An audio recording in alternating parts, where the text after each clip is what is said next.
Om Swastiastu, Om Abhignamastu Namasidya.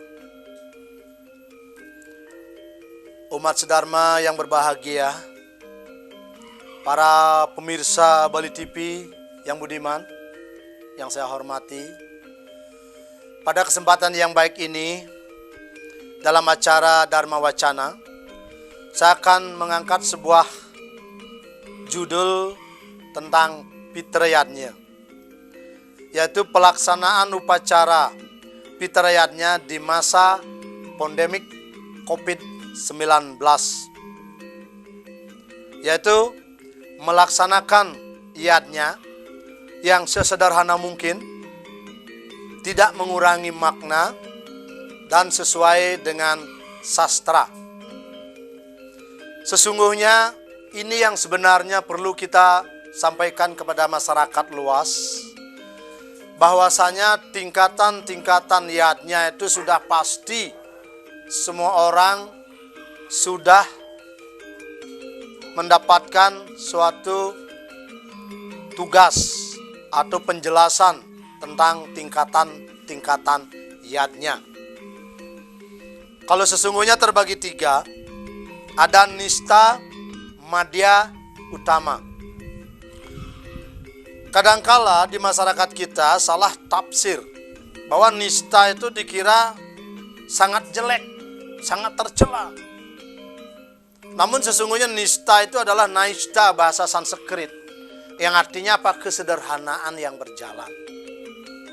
Nah, dalam tiga konsep itu juga terbagi tiga, masing-masing menjadi 9 bagian. Nistaning nista, nistaning madya, nistaning utama. Begitu juga madyaning nista, madyaning madya, madyaning utama. Terus utamaning nista, utamaning madya, utamaning utama. 9 konsep yang sudah ada dalam kehidupan kita sebagai agama Hindu. Nah, inilah sesuaikan. Yang mana kira-kira dari konsep itu dari kemampuan-kemampuan umat sedharma. Kalau memang kepemilikannya sedikit, ambillah yang sederhana, yang kecil. Kalau kepemilikan atau hartanya banyak, ambillah yang besar.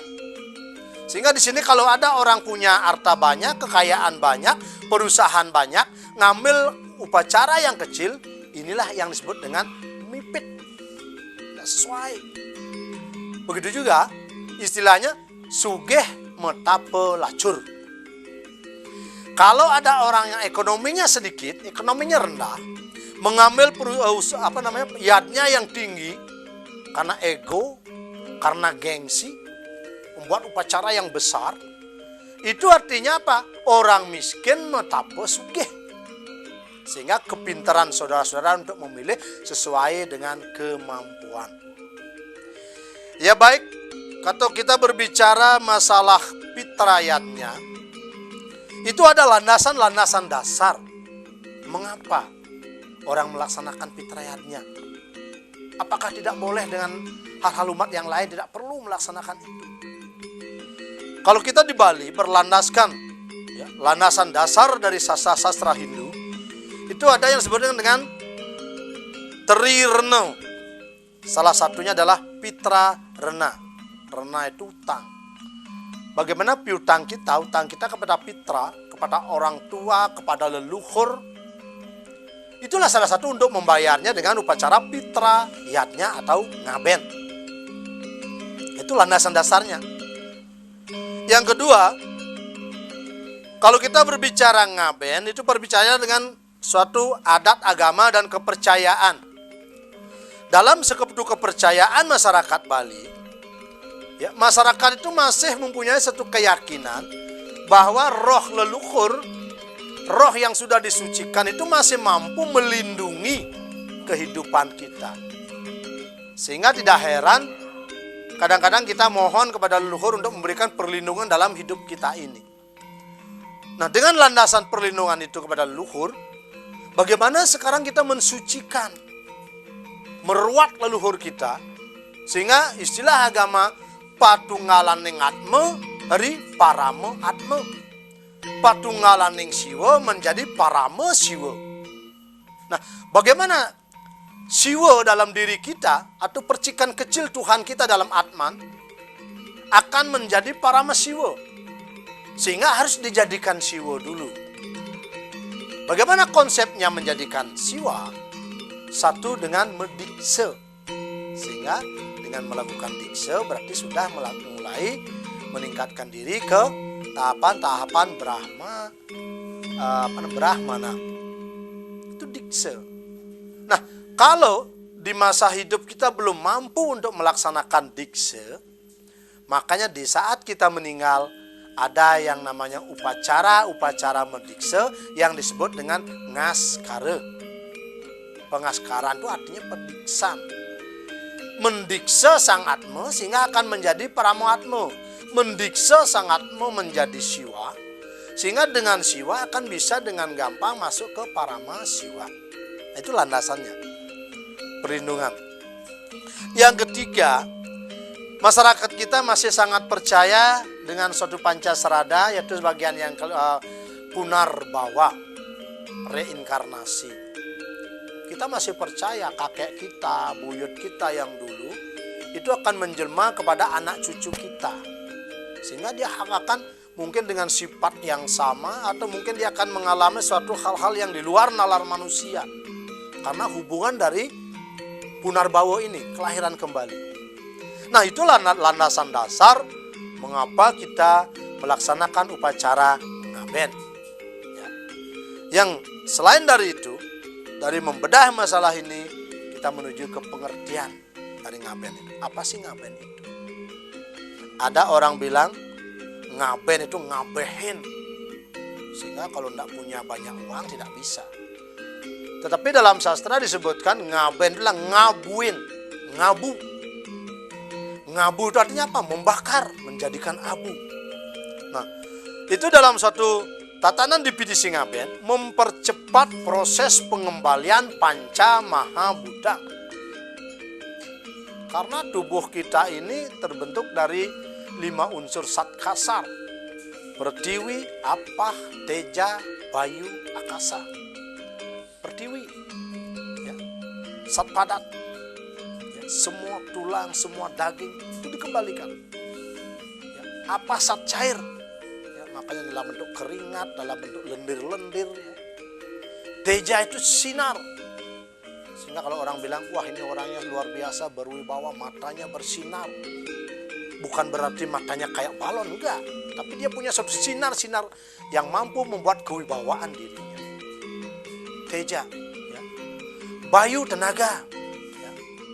Dan akasa adalah ruang angkasa atau ether dalam tubuh manusia, seperti rongga, ruang hidung, telinga. Itu semuanya merupakan suatu ether, ruang-ruang. Nah itu, sehingga pengertian ngaben itu bagaimana? Proses mempercepat pengembalian panca maha buddha, karena kita berlandaskan agama Hindu sudah tentu dengan upacara dan ritual keagamaan. Nah ini tatanannya. Ada prosesinya. Kalau mungkin dengan saudara-saudara kita secara toleran ya di agama lain pasti meninggal dimandikan ya, terus juga disemayamkan, didoakan, ya sama.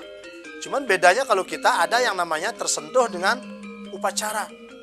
Sebab dalam agama kita ada 3 kerangka: tatwa, susila, upacara. Mungkin yang lainnya mengambil tatwa dan susila, dan kita lengkap dengan upacara.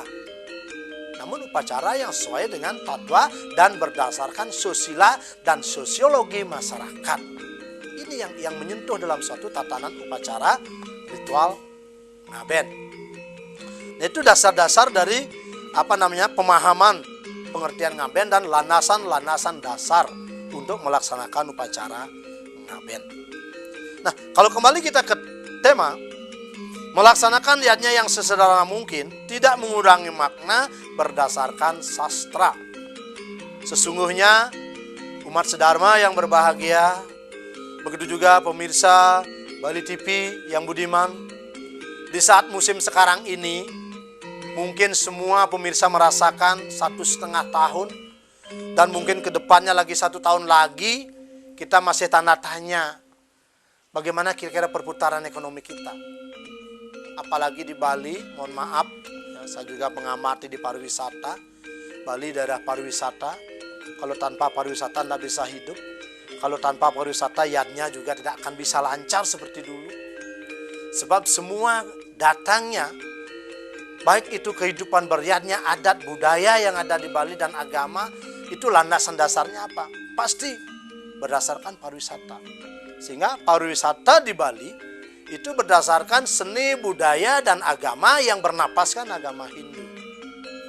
Sehingga diketahui, dari tatanan kehidupan beryadnya sekarang ini, di musim pandemik seperti ini, sangat sulit. Mohon maaf, kalau saya mengamati kehidupan sekarang untuk cari sekilo beras saja sudah syukur. Situasi dan kondisi. Nah, disinilah saya menyampaikan kepada masyarakat, kepada rekan-rekan semua, kepada umat sedharma yang berbahagia. Di saat suasana begini, mari kita lihat kembali ke sastra kita. Bagaimana kira-kira? Ada nggak sastra-sastra kita yang bisa pelaksanaan yadnya yang sederhana, yang mampu untuk kita laksanakan di masa-masa seperti ini? Nah, saya mendapat apresiasi kemarin dari Bapak Bupati Gianyar, begitu juga dari pejabat provinsi, kebetulan Bapak Sekda yang menyampaikan bahwa sesungguhnya kalau bisa di musim seperti ini, di masa seperti ini, pelaksanaannya kalau bisa ini sastra ini dilaksanakan sesederhana mungkin. Karena apa? Apa yang saya sampaikan tadi, 1 tahun lagi kita belum tentu. Apalagi sekarang saya juga melihat walaupun objek wisata dibuka, pariwisata dibuka, tetapi wisatawan yang tidak datang sama juga. Nah, oleh karena itu, dalam konsep suatu pelaksanaan yadnya, melaksanakan yadnya yang sesederhana ini, ya, bisa dilakukan. Ya. Yaitu berdasarkan apa? Pelaksanaan dari tatanan upacara yadnya atau ngaben. Sesungguhnya kalau kita lihat dari pembagian atau proses ngaben ini, itu merupakan bagian-bagian dari ngaben. Ada sawo, ada sawo wedana, ada yang namanya warak keruron, ada yang namanya ngelangkir. Begitu juga dalam tatanan swastegeni. Nah, ini sesuai dengan tatanan upacara ngaben. Ya. Kalau kita berbicara tentang proses pengabenan sawo prateke, itu artinya masih ada jenazahnya. Kita merateke sawo. Itu meninggal, mungkin diupacarai ngaben, ya. Itu sawo prateke. Mungkin secara umum umat sedharma sudah bisa memahami. Saya hanya menyinggung sedikit, ya. Yang kedua adalah sawo wedana. Itu artinya apa? Tidak akan mengupacarai jenazah, dia akan membuat suatu simbol, ya, dari pengawak namanya, ya, atau sawo kersian, ini yang diupacarai. Tidak lagi mayat apakah jenazahnya sudah dikubur, ya, itu dengan sawo wedana.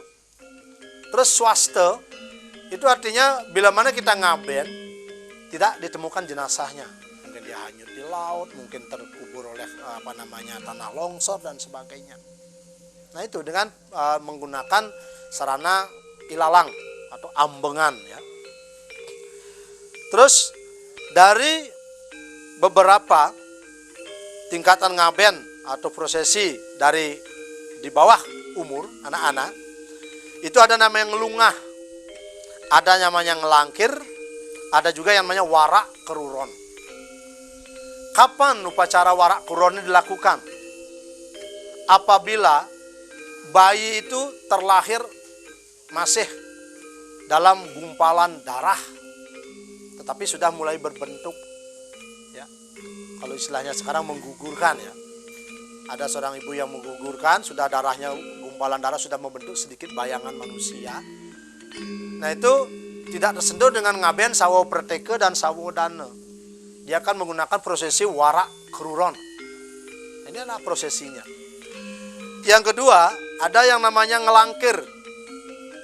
Upacara ngelangkir dilaksanakan apabila sang bayi itu begitu lahir, belum, kalau bahasa Balinya kepus pungsat atau lepas tali pusar, itu belum dia sudah meninggal, inilah dilakukan upacara yang namanya ngelangkir. Terus berikutnya ngelungah adalah proses upacara pengabenan, di mana dari umur anak-anak dia belum tanggal gigi. Kalau bahasa Balinya dia belum ketus ya, belum ketus gigi. Nah itu prosesinya yang namanya tatanan upacara warak keruron, ngelangkir, dan yang terakhir adalah ngelungah. Nah itu salah satu tatanan upacara. Nah sekarang bagaimana prosesi pelaksanaan upacara ngaben ini bisa dilaksanakan yang sederhana, yang sesuai dengan sastra. Umat sedharma yang berbahagia, ya, setiap desa itu mempunyai suatu kebiasaan tersendiri ya, dalam pelaksanaannya yang sesuai dengan, ada yang namanya kuno dreste, ada namanya loko dreste, ada namanya desa dreste.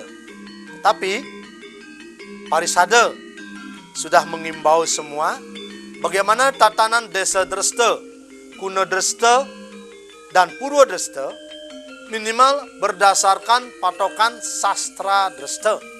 Ini sastranya mulai merujuk.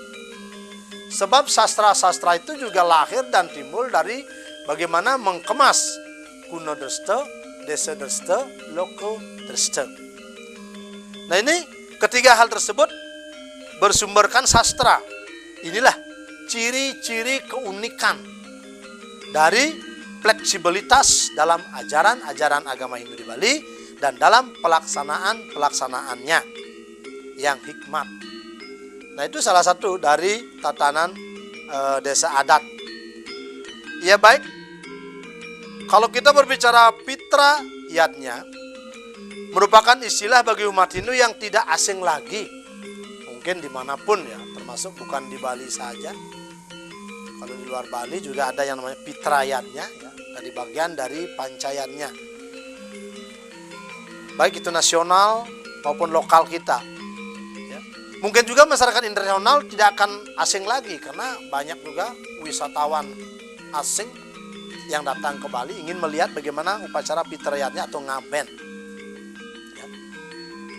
Yaitu pengorbanan suci secara tulus ikhlas ya, menjadi suatu bagian dari upacara tersebut. Dari pitrayatnya berdasarkan kata pitra dan iatnya. Pitra itu artinya luhur, ya, orang tua. Iatnya adalah pengorbanan. Bagaimana pengorbanan yang dilandasi dengan hati yang tulus dan ikhlas yang dipersembahkan kepada leluhur, kepada orang tua kita. Sehingga sesungguhnya tidak hanya di saat meninggal saja, ya, di saat beliau masih hidup juga bagaimana tatanannya, tingkahing sute manuting bapo. Nah ini bagaimana merepresentasikan dalam kehidupan sehari-hari.